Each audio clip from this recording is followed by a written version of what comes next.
और जो कामना लोकहित में नहीं होती वो पाप और दुष्कर्म के मार्ग से होती हुई पीड़ा और दुर्भाग्य तक जा पहुंचती है। किसी का अहित करना मेरा उद्देश्य नहीं है भगवान। स्वयं को दूसरे से श्रेष्ठ मानना अथवा मनवाने की इच्छा करना अथवा ऊंचे होने की कामना के गर्व से ही अहित की उत्पत्ति होती है विंध्यराज। मैं अहित की भावना से स्वयं को दूर रखूंगा। ये तुम्हारे लिए संभव नहीं, किसी के लिए भी संभव नहीं। शिशु देव का हो अथवा दानव का, उससे उसकी माता से दूर नहीं रखा जा सकता। अहंकार की भावना भी ऐसी ही माता है जिसे अहित रूपी पुत्र से दूर रखना किसी के लिए भी संभव नहीं। मैं अहंकार का त्याग करूंगा देवेश्वर। किंतु उससे पूर्व तुम्हें सुमेरु से ऊंचे होने की कामना का त्याग करना होगा। फिर शेष ही क्या रह जाएगा प्रभु? तुम्हारा ये हट सद्विचार और सद्भावना को मार्ग नहीं दे रहा है वत्स। यदि तुम्हें वरदान प्राप्त हो गया और तुम सुमेरु से ऊंचे हो गए तो जानते हो उसका परिणाम क्या होगा? आर्यव्रत के उत्तर और दक्षिण के मध्य सेतु होने के कारण वर्तमान में आवागमन संभव है, किंतु तुम्हारे ऊंचे हो जाने से उत्तर दक्षिण का संपूर्ण भंग हो जाएगा। संतुलन नहीं रहेगा, परस्पर संबंध नहीं रहेंगे, उत्तर दक्षिण में विभिन्नताएं उत्पन्न हो जाएंगी। ऐसा न हो, इस कारण तुम अन्य कोई वरदान मांग लो वत्स। मैं ऐसा नहीं होने दूंगा। आप कृपया मुझे सुमेरु से ऊंचा होने का वरदान दे भगवान।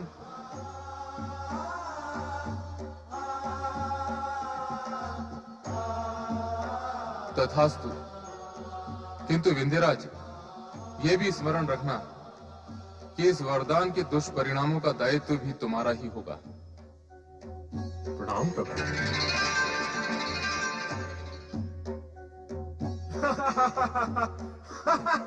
मुझे सबसे ऊंचा होने का वरदान मिल गया, सबसे ऊंचा होने का वरदान मिल गया। भगवान शिव के वरदान ने एक ओर तो विंध्याचल को प्रसन्नता प्रदान की, किंतु दूसरी ओर दूसरों से स्वयं को श्रेष्ठ समझने वाला अहंकार भी उसमें जागृत हो गया, जिसके वशीभूत अनिष्टकारी परिणामों से बेसुध होकर वो भगवान शिव के वरदान स्वरूप धीरे धीरे ऊंचा और ऊंचा होता गया।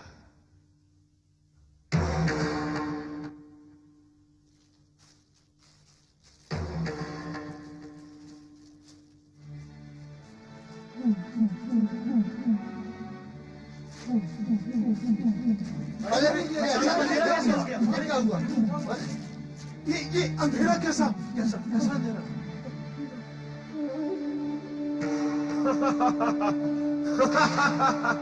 सुमेरु स्वयं को पर्वतों का सम्राट समझता है। मेरी ओर देखेगा तो उसका गर्व चूर चूर हो जाएगा।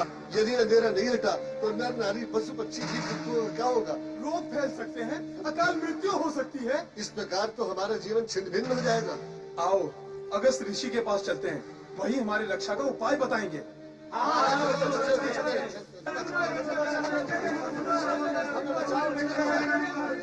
मुनिवर, अंधकार का तांडव धरती पर छा गया है, हम सबको बचा लो मुनिवर।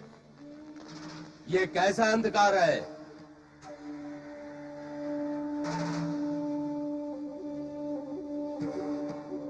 मुनि अगस्त्य, यहाँ आओ, शीघ्र आओ अगस्त्य मुनि। कौन कौन पुकार रहा है? कहाँ आ रहा है मुझे? मैं कैलाशपति शंकर तुम्हें कैलाश पर बुला रहा हूँ। आओ अगस्त्य मुनि। हे देवाधिदेव भगवान शिव, आपकी आज्ञा का पालन होगा भगवान। मैं शीघ्र ही आपके चरणों में उपस्थित हो रहा हूं प्रभु। आप सब धीरे धीरे भगवान शंकर इस अंधकार को अवश्य ही प्रकाश में परिवर्तित करेंगे। हर हर महादेव, हर हर महादेव, हर हर महादेव। मेरे लिए क्या आ गया है भगवान? मुनि अगस्त्य, कैलाश आने हेतु अंधकार से आना पड़ा। हाँ भगवान, प्रथम तो मुझे ऐसा लगा कि किसी मायावी दानव की आकृति का अथवा छाया का अंधकार है, किंतु मार्ग में प्रतीत हुआ कि विंध्याचल पर्वत के आकार में परिवर्तन और संवर्धन हुआ है। हाँ, वो किसी दानव की छाया का अंधकार नहीं, विंध्याचल के गर्व और अहंकार का अंधकार है। भगवान, मुझे स्मरण है, एक अवसर पर आपने कहा था कि किसी भी योनि का प्राणी हो, अज्ञान से जुड़ते ही दानव हो जाता है। वही गति हुई है विंध्याचल की। गर्व और अज्ञान ने उसे दानव बना दिया है। किंतु सदा सभी का कल्याण करने वाले सदाशिव, आपकी कृपा हुई तो विंध्याचल सुधर भी सकता है भगवान। जगत का कल्याण सोचकर ही तुम्हें बुलाया है। विंध्याचल को सही मार्ग पर लाने का कार्य तुम्हें करना होगा। मुझे क्या करना होगा प्रभु? विंध्याचल की भक्ति से प्रसन्न होकर हमें उसका हट मानना पड़ा और हमने उसे सुमेरु पर्वत से अधिक ऊंचा होने का वरदान दे दिया। उसके दीर्घाकार से ही अंधकार बढ़ा है। ऐसे में उत्तर दक्षिण के संबंध व संपर्क समाप्त होने से अनर्थ हो सकता है। इस अनर्थ को होने से तुम्हें रोकना होगा। वो कैसे देवेश्वर? अहंकारी होते हुए भी विंध्याचल गुरु, ज्ञानी और ऋषि मुनियों के प्रति सम्मान की भावना रखता है और ऐसा प्रतीत होता है कि आपके प्रति तो उसके मन में विशेष आदर भाव है। ये सत्य है देवेश्वर। मेरे प्रति वो अधिक ही विनयशील है। तो अब जगत कल्याण हेतु उसकी विनयशीलता का लाभ उठाइए। आप इच्छा शक्ति के बल पर दक्षिण से उत्तर में आए हैं, किंतु अब पदयात्रा करते हुए विंध्याचल को पार कर पुनः दक्षिण में जाएंगे। उस दीर्घकाल विंध्याचल को पार करना होगा? केवल विंध्याचल को, दीर्घाकार विंध्याचल को नहीं। जब आप उस पर्वत की तलहटी में जाएंगे तो वो प्रणाम करने हेतु सिर नवाएगा। उस समय उससे कहें कि वो आपके लौटने की प्रतीक्षा करें और इसी तरह सिर नवाए रहे, जिससे आपको आवागमन में सुविधा हो। किंतु भगवान, मेरे पुनः उत्तर में लौटने पर वह भी पुनः खड़ा हो जाएगा, अतः समस्या तो वही रहेगी। आप दक्षिण से उत्तर में लौटेंगे ही क्यों? अर्थात मुझे सदा सदा के लिए दक्षिण में वास करना होगा प्रभु। लोकहित में किया गया आपका यह कार्य संपूर्ण जगत में चर्चा का विषय रहेगा। जैसी आपकी आज्ञा भगवान।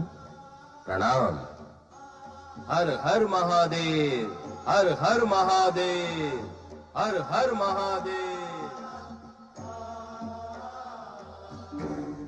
विंध्याचल, विंध्याचल, विंध्याचल।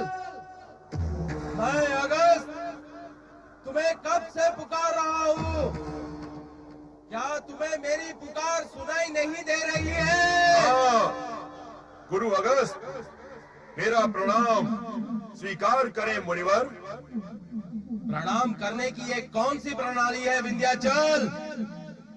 प्रणाम करने वाले की दृष्टि नीचे से ऊपर की ओर और प्रणाम स्वीकार करने वाले की दृष्टि ऊपर से नीचे की ओर होती है। यहाँ स्थिति उल्टी है। तुम्हारी विनयशीलता पर मुझे हमेशा गर्व रहा है। तुम अभिनयी कब से हो गए विंध्याचल? नहीं मुनिवर, मेरी भावना में नहीं, मेरे आकार में परिवर्तन हुआ है। तुम्हारे आकार ने बड़ा होकर तुम्हारी भावना को छोटा कर दिया है। ये देख और जानकर मन क्लांत हुआ है। नहीं गुरुदेव नहीं, मेरे प्रति ऐसा अन्याय न करे गुरुदेव। तुम्हारी शालीनता और सौम्यता कहाँ गई विंध्याचल? तनिक ठहरिएगा मुनिवर, मुझे अपने दीर्घाकार से आपका आशीर्वाद अधिक प्रिय है। आपके श्री चरणों में नतमस्तक होने के लिए मैं व्याकुल हो रहा हूँ, छोटा हो रहा हूँ।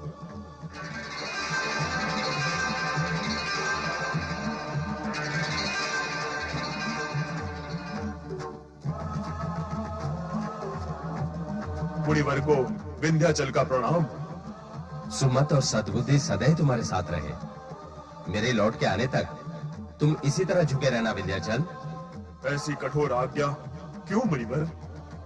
अपनी कठोर यात्रा को सुगम करने के लिए तुम्हारी दीर्घाकार पर्वतीय काया को पार कर जाने और आने में मुझे दीर्घ काल तक यात्रा करनी होगी, परंतु